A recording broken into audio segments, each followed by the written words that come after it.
Kali ini Agile Campus mau memberi tanggapan dari tweet Ferry Haris. Perkenalkan, saya Vivi dan ini rekan saya Ramon. Nah, sekalipun tweetnya disampaikan dalam bahasa Inggris, kalau boleh kami simpulkan dalam bahasa Indonesia, bahwasanya tweet tersebut menyatakan bahwa ada kesulitan untuk membentuk dan membangun tim di Indonesia tanpa pengawasan yang ketat. Lalu di situ Ferry Haris juga menanyakan apakah kami setuju dengan pernyataan tersebut. Apakah kami percaya bahwa tenaga kerja Indonesia tidak bisa independen dan selalu dibutuhkan pengawasan yang ketat. Nah, kurang lebih begitu tweetnya. Tidak perlu khawatir, sekalipun kami menjawabnya dalam bahasa Indonesia, kami akan menyediakan terjemahannya dalam bahasa Inggris di bawah ini. Oke, Ramot, silahkan. Oke, terima kasih. Jadi untuk menjawab, untuk menanggapi ya, apakah tim di Indonesia itu sulit menjadi tim yang independen? Jawaban saya lebih ke arah bisa. Jadi kalau sulit itu artinya akan sulit kalau perusahaan tidak mampu memenuhi hal-hal yang akan kami sebutkan di bawah. Gitu ya kira-kira ya. Nah, hal-hal apa tuh yang perlu dipenuhi perusahaan? Sebenarnya ini berlaku untuk semua perusahaan ya. Jadi nggak hanya di perusahaan di Indonesia sih sebenarnya ya. Nah, untuk bisa membentuk tim yang independen, untuk latar belakangnya kami udah 10 tahun ya bersama-sama membuat usaha ya gitu istilahnya ya. Jadi ini hasil dari kami selama 10 tahun ini bekerja. Yang harus dipastikan adalah begini, yang saya lihat adalah perusahaan itu akan selalu bekerja dengan mempunyai DNA, dengan mempunyai cara kerja yang sangat bergantung kepada foundernya itu siapa. Foundernya itu sifatnya bagaimana, karakternya bagaimana. Nah, sehingga kalau rekan-rekan sebagai pemilik perusahaan atau founder ingin punya tim yang independen, mau tidak mau harus memastikan biasanya tim ya foundernya. Jadi co-founder ini memang cocok untuk bekerja dengan tim independen. Nah, itu dulu nomor satu gitu istilahnya. Karena karyawan akan selalu bekerja sesuai dengan ekspektasi daripada foundernya. Nah, maksudnya itu harus cocok tuh gimana sih? Ya, saya bisa kasih contohnya ya.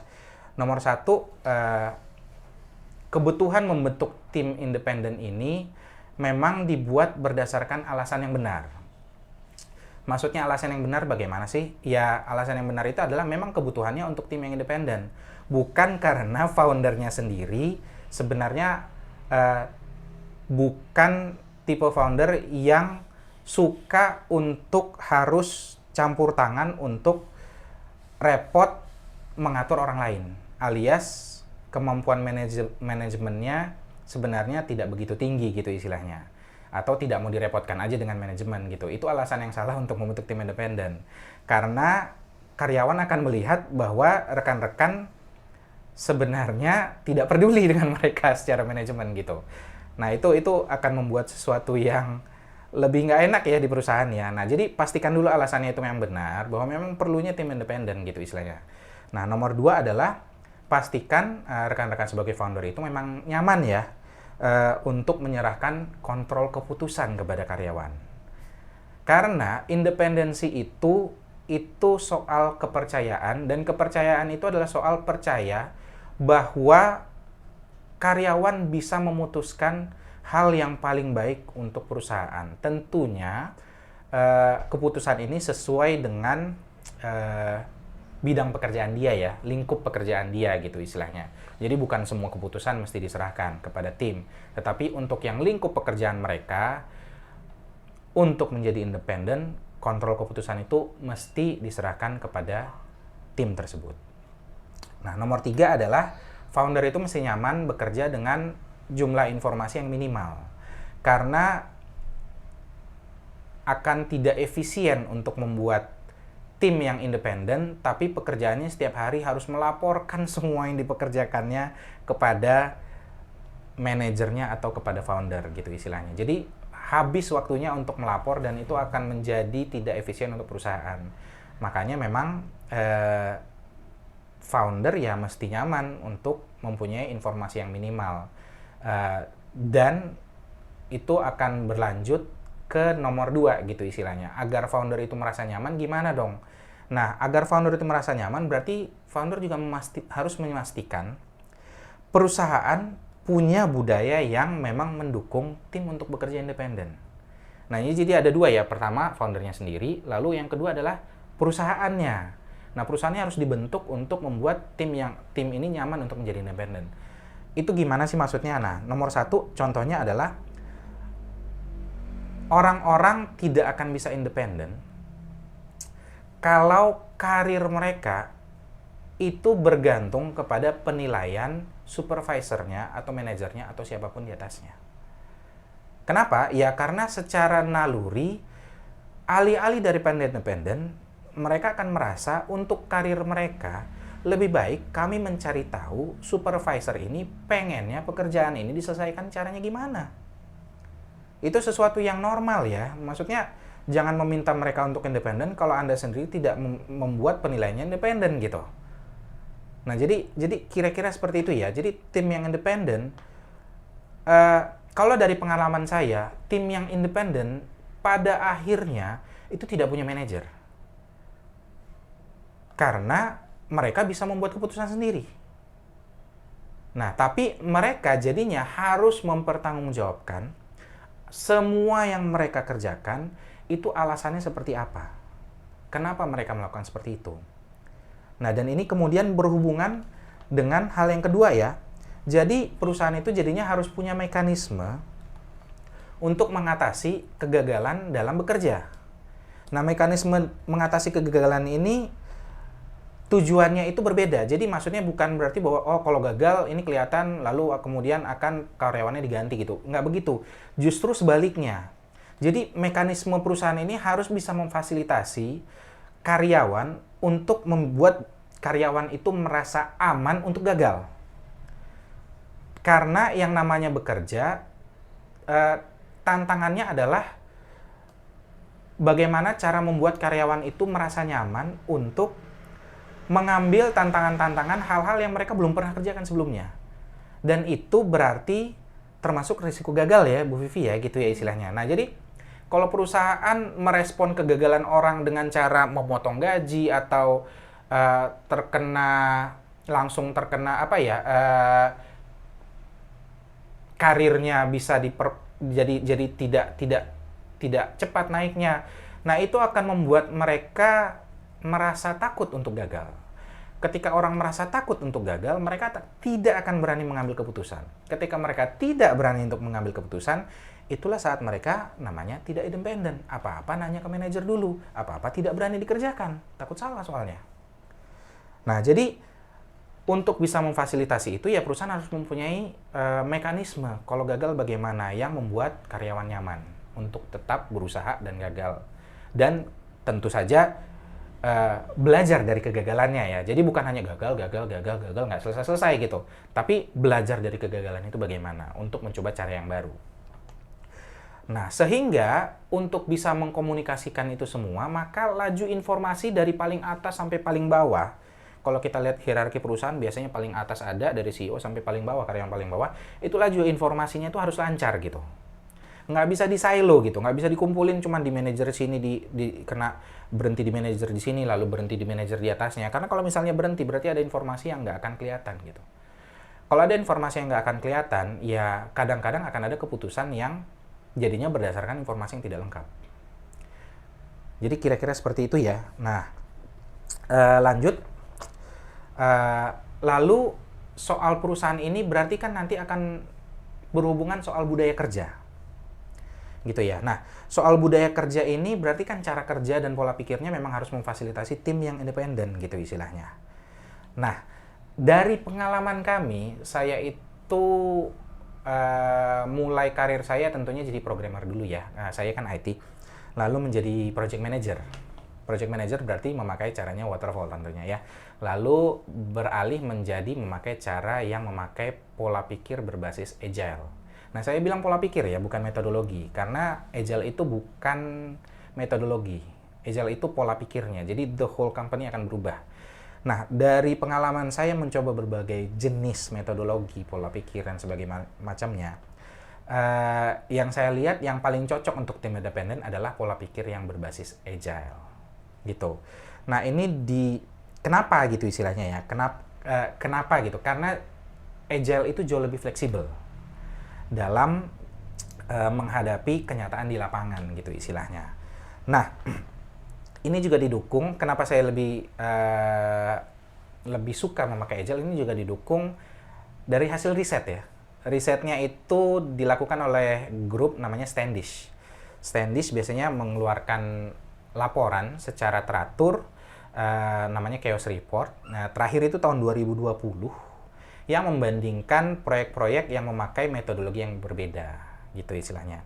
Nah, di sini tentunya yang paling dibuat versus kelihatan adalah Agile versus Waterfall ya. Nah, dalam laporan yang terakhir, proyek-proyek yang menggunakan metodologi Agile, pola pikir Agile, itu jumlah proyek yang berhasil adalah 3 kali lipat lebih banyak daripada proyek memakai metodologi Waterfall. Gitu kira-kira. Jadi ya, kalau ditanya soal budaya kerja yang paling cocok untuk tim independen, ya dari kami sih menilainya adalah cara kerja berbasis Agile. Nah, sehubungan dengan cara kerja berbasis Agile, kita masuk ke sponsor hari ini nih. Sponsor hari ini adalah kami sendiri, namanya Agile Campus. Oke, Agile Campus itu adalah perusahaan asli Indonesia yang memberikan pelatihan pola pikir dan cara kerja berbasis Agile. Jadi semua kerangka kerja, semua cara kerjanya itu diajarkan dalam pelatihan tersebut. Nah, Agile Campus ini memberikan pelatihan, diberikan oleh pelatih-pelatih yang memang bekerja dengan mempraktekkan budaya Agile di perusahaan masing-masing. Pelatih-pelatih itu profesinya macam-macam. Ada yang memang adalah manajer cara kerja berbasis Agile, contohnya adalah Scrum Master gitu ya. Ada yang memang pemilik perusahaan justru, contohnya kami gitu ya. Nah, pelatih-pelatih ini memang langsung akan membagikan pengalaman nyatanya ketika bekerja di perusahaan masing-masing, ketika memberikan pelatihan di sini. Agile Campus sendiri sudah melatih puluhan perusahaan, badan pemerintah, dan universitas di Indonesia di berbagai bidang usaha. Contoh klien Agile Campus adalah WWF Indonesia, Asuransi BRI Link, Kementerian Keuangan, Politeknik Negeri Jakarta. Untuk informasi lebih lanjut, klik link di deskripsi yang akan kami sertakan. Kita kembali lagi ke topik kita ya. Nah, tadi kan udah ada 1, pastikan founder cocok. Nomor 2, pastikan perusahaannya, budayanya cocok. Nomor 3, yang terakhir adalah pastikan rekrutmen gitu ya, dan probation Anda itu memang menitik beratkan kepada kebutuhan akan tim yang independen. Gitu. Salah satu yang kami perhatikan adalah di Indonesia itu cara bekerja independen itu adalah bukan cara yang secara natural diajarkan di sekolah-sekolah. Yang mana tidak masalah. Artinya, tingkat kesulitan yang dihadapi untuk merekrut tim independen Indonesia lebih ke arah bahwa memang harus mau membuat proses rekrutmen dan probation yang mengajarkan itu kepada mereka. Oke, untuk menjelaskan nomor 3 ini lebih baik enaknya lebih dalam bentuk studi kasus sih sebenarnya. Satu dari saya nanti akan dilanjutkan oleh Vivi ya, studi kasusnya ya. Saya akan membagikan studi kasus berdasarkan dulu membuat startup namanya Pintar. Ini adalah soal rekrutmen ya. Di rekrutmen itu saya membuat hal yang dibalik dibandingkan mayoritas perusahaan di Indonesia. Kalau mayoritas perusahaan di Indonesia akan membuat lowongan, memberikan dari usernya, biasanya HR akan minta dari usernya kebutuhannya apa aja, di post di job board, selalu nanti orang akan meng-apply dengan memberikan cover letter dan CV dan dokumen pendukung gitu ya. Nah, biasanya rekrutmen seleksi pertama adalah seleksi CV nih. CV-nya sesuai tidak, ada nggak pengalaman di CV itu yang berhubungan dengan persyaratan yang diberikan oleh user dari yang membutuhkan pekerja ini gitu istilahnya. Nah, dari pengalaman saya bahwa cara seperti ini rentan sebenarnya orang itu akan menulis CV-nya terserah dia gitu loh.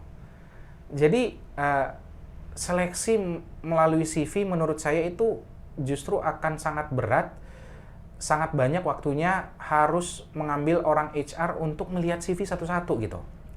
Sehingga ya kalau pelamarnya cuma 5, 10, mungkin satu orang HR akan oke lah gitu istilahnya ya. Tapi kalau misalnya yang lamar 100, 200 gitu harus lihat CV-nya satu-satu, itu akan menjadi sulit gitu. Dan CV tidak menggambarkan orangnya bisa bekerja secara independen atau enggak. Nah, jadi yang saya lakukan terbalik. Waktu itu yang saya lakukan adalah setiap orang mengirim CV, itu akan di-reply secara otomatis dengan link ujian. Gitu. Karena apa? Karena yang saya pengen tahu adalah jika orang ini diberikan fasilitas dan waktu yang cukup, orang ini sebenarnya cukup punya cukup punya motivasi nggak sih untuk mengerjakan tugas itu gitu. Nah, tugas yang saya berikan itu selalu kami nilai, selalu kami cobakan. Jadi memang harus berdasarkan data gitu istilahnya ya. Selalu kami cobakan bahwa orang-orang yang masih kuliah pun bisa mengerjakan tugas ini dalam waktu maksimal itu 2 jam. Itu sudah maksimal. Gitu. Karena hanya ada 3 soal dan semuanya tentang membuat function. Ini soalnya perusahaan IT ya. Nah, jadi itu selalu kami nilai bahwa itu harus mengambil waktu yang sedikit karena kan mereka mengerjakan ini tidak dibayar. Tentunya kami tidak boleh meminta waktu mereka kayak seharian atau 2 harian untuk mengerjakan tugas dari kami, Pak, padahal tidak dibayar gitu. Nah, jadi itu yang kami lakukan pertama. Jadi ada link, langsung ujian di situ, kami memberikan waktu itu 2 hari. Jadi nggak langsung, oh ada link harus langsung dikerjakan, nggak. Jadi kami berikan itu waktu 2 hari, lalu terserah mereka mau mengerjakannya kapan, secara independen. Gitu. Hasilnya pun mereka menulis function tidak dikompil karena tujuan kami bukan untuk harus sintaks korek gitu istilahnya, tapi untuk mengetahui cara berpikir mereka gimana mengerjakan soal itu gitu. Nah, di situ yang kemudian akan dinilai oleh user dan oleh dari HR bahwa oke, jawabannya adalah seperti ini. Nah, ketika itu mereka mendapatkan standar nilainya cukup gitu ya, istilahnya kalau kami biasanya kemarin itu dipanggil kalau nilainya minimal dapatnya 70. Memang ada kriteria penilaiannya, yang mana itu tidak termasuk compile ya. Nggak peduli soal compile gitu. Nah, lalu ketika itu 70 ke atas, barulah kami lihat CV-nya. Tujuan melihat CV-nya adalah satu background check ya biasanya Bu Vivi ya. Itu yang utama gitu istilahnya. Karena kalau mereka bisa mengerjakan soal-soal ini, mereka terlihat bisa mengerjakan soal nanti di pekerjaan mereka yang aslinya gitu istilahnya. Jadi memang contoh soalnya itu berdasarkan real case-nya yang kami hadapi waktu itu di usaha gitu. Nah, jadi di situ ya. Jadi bahkan rekrutmen itu bisa menunjukkan bahwa nanti ketika Pintar itu selama 2,5 tahun itu yang melamar ke kami itu sebenarnya jumlah orangnya itu 2000-an. Yang kami panggil untuk wawancara itu cuma 100-an. Gitu. Nah, itu sangat menghemat sehingga waktu itu pegawai HR kami itu cukup 1 orang ya. Oh, yang khusus untuk HR aja gitu. Cukup 1 orang dibantu dengan saya. Gitu istilahnya. Saya sebagai waktu itu Chief Operations ya memberikan waktu kayak ya biasanya sehari lah ya, seminggu ya untuk mengurus HR gitu, istilahnya dibagi-bagi dari dalam 5 hari itu gitu. Nah, itu bisa ya. Jadi bisa gitu. Karena tidak banyak waktu hanya untuk melihatin CV satu-satu gitu. Nah, itu soal rekrutmen ya. Itu contoh bagaimana rekrutmen yang mengutamakan soal independensi gitu istilahnya. Dibandingkan soal administrasi gitu ya istilahnya ya ininya ya. Nah, itu case tadi dari saya. Satu case tadi lagi adalah ketika untuk menjalankan HR untuk membuat tim independen di klinik Sobat Satwa ya. Nah, akan dijelaskan oleh Vivi yang menjalankan itu. Oke, halo. Kalau Sobat Satwa itu total mungkin tim kerjanya memang kecil, cuman 17 orang gitu.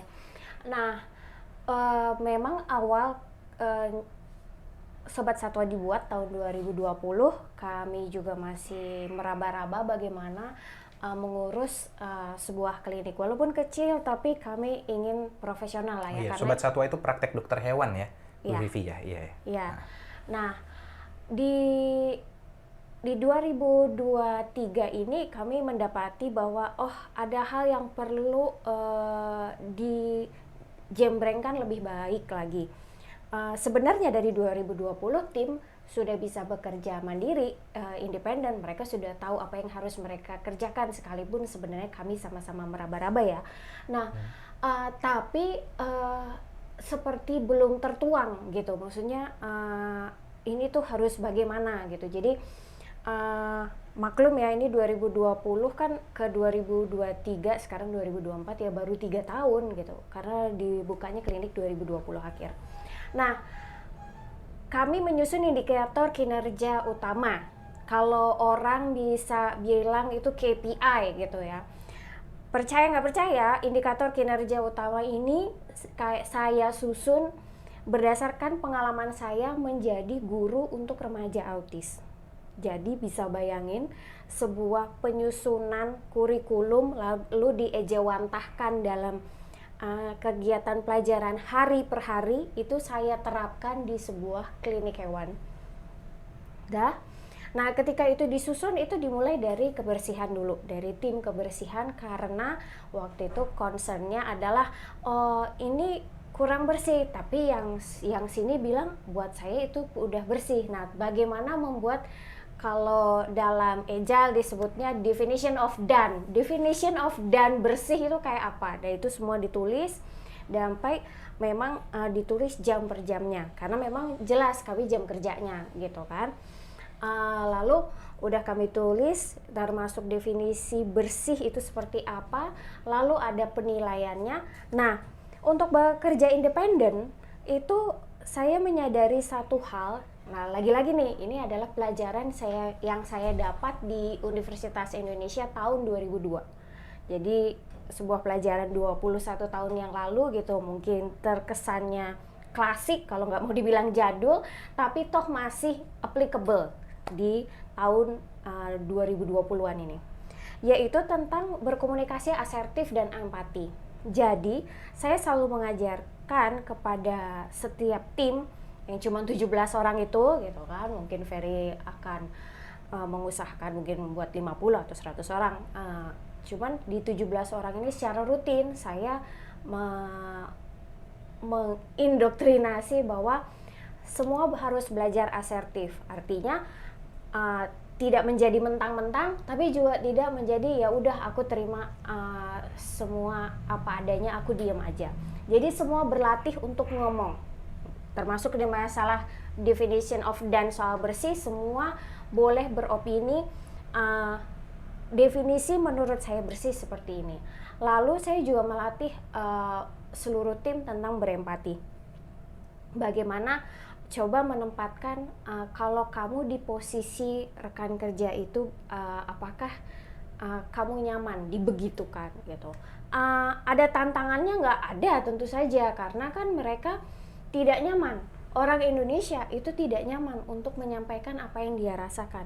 Lebih suka menekan-nekan, kalau enggak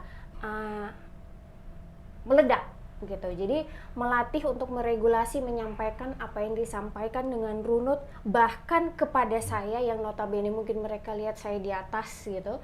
Itu adalah tantangannya. Sehingga misalnya tadi proses rekrutmennya itu ada ujiannya.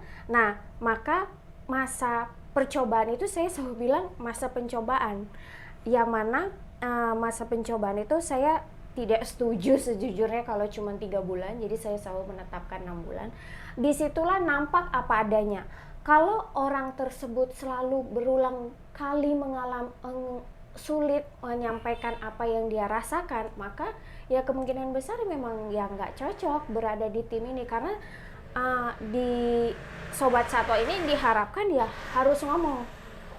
Kalau tidak ngomong, selalu akan muncul asumsi-asumsi yang membingungkan gitu. Nah, jadi tantangan nggak buat orang yang tadinya cuma diem-diem aja, cuma dikit-dikit minta maaf gitu. Sekarang dia harus ngomong apa sebenarnya yang kenapa kok sampai simple gitu ya, misalnya bagian kasir kok berulang kali detik-detik terakhir baru ngomong kalau misalnya ada masalah gitu. Nah,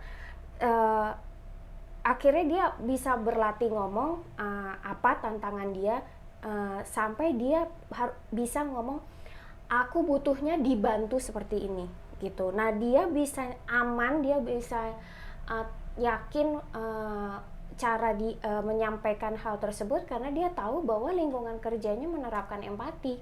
Dia tidak akan diketawain hanya karena dia gampang lupa, sehingga butuh diingatkan gitu. Jadi hal-hal kayak gitu tuh untuk, jadi kalau saya bisa nambahin dari apa yang tadi disampaikan Ramot, Mas Ferry, bahwasanya untuk membentuk tim independen ya orang-orang tersebut harus ngerasa aman dulu dan merasa bahwa dia di lingkungan kerja yang aman.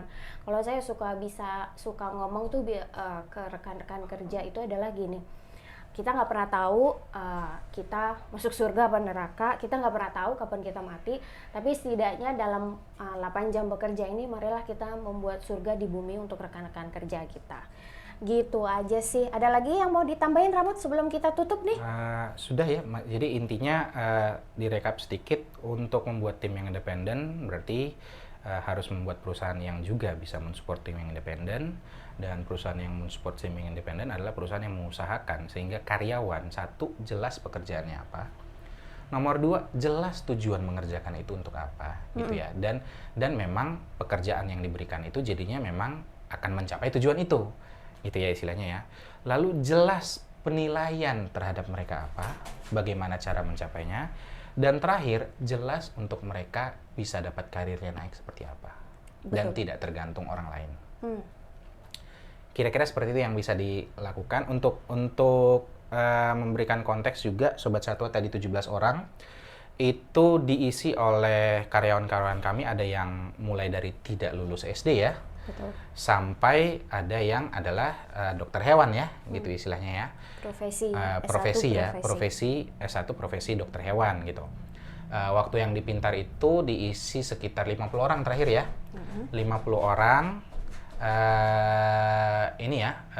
diisi dari, kalau itu rata-rata dari D3 ya.